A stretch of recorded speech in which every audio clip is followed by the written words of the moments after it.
We have been enjoying your lectures, but as a representative of Ministry of Education, how do we benefit from this high-class technology? When I say high-class, software is an area that is actually exclusive for computer analysts who have undergone some training. At this level, how do my young students benefit from free software? I understand you have said contribution can be made and knowledge can be acquired for free software. But like students who are just coming up, are not vast in computer programming, like you said, you start from there. Some may not be even be aware of what is called computer programming.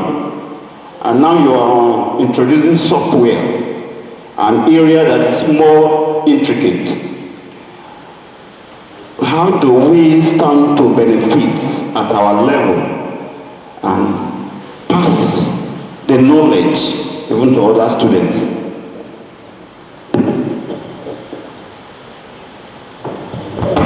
I think that's an excellent question and very appropriate coming from the Ministry of Education.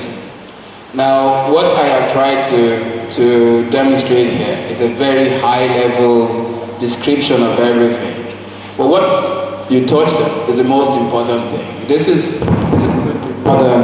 the students just wanting to.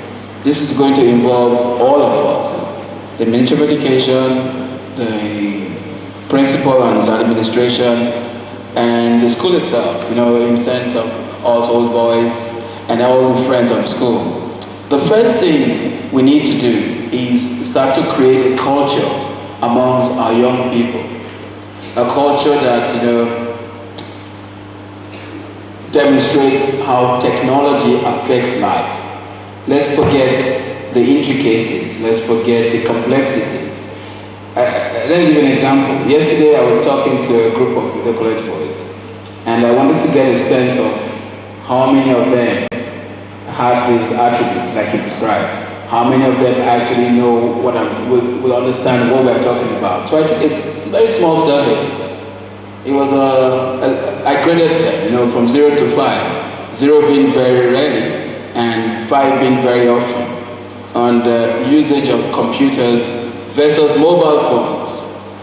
And I got 90% at the very often for mobile phones, and I got almost the same amount at the other end for computers. So it means that we have a problem with the way we use technology. Because in reality, mobile phones are pretty complex pieces of technology. But these children are using them, they're doing everything with them. They're media, sound, Bluetooth, voice, they're doing all kinds of things with them because they are accessible. They can get to them. They are there. So it is our responsibility as administration and as support, all kinds of support, to make these computers very accessible, just as accessible as these mobile phones. Now, because computers are essentially hardware and software, when you buy the boxes, you need software to run on them. That's what free software brings. Because we don't have to worry about the software, we can just concentrate on just buying the boxes and providing power for them.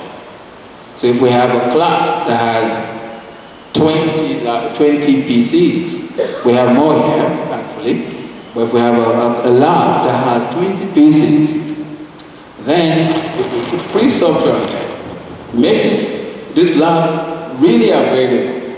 These things are like mobile phones. They're just bigger mobile phones at the end of the day. They're bigger mobile phones that have more power and have more users.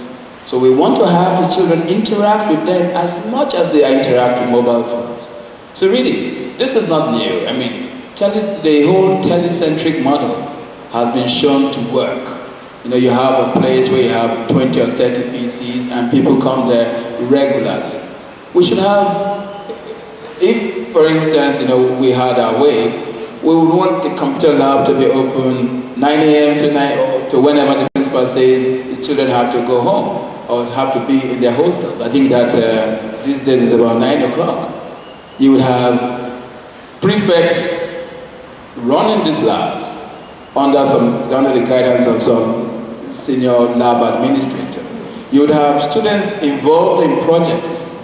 There are UN-sponsored and UNESCO-sponsored projects every year, hundreds of them for secondary schools. Very few African schools actually participate.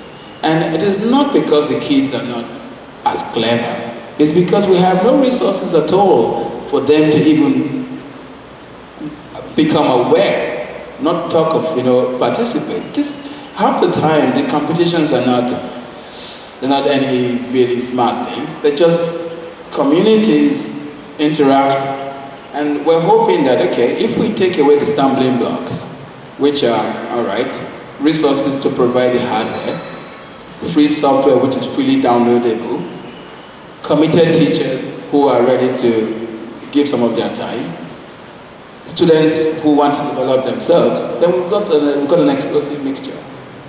Does that answer your question? Thank you very much.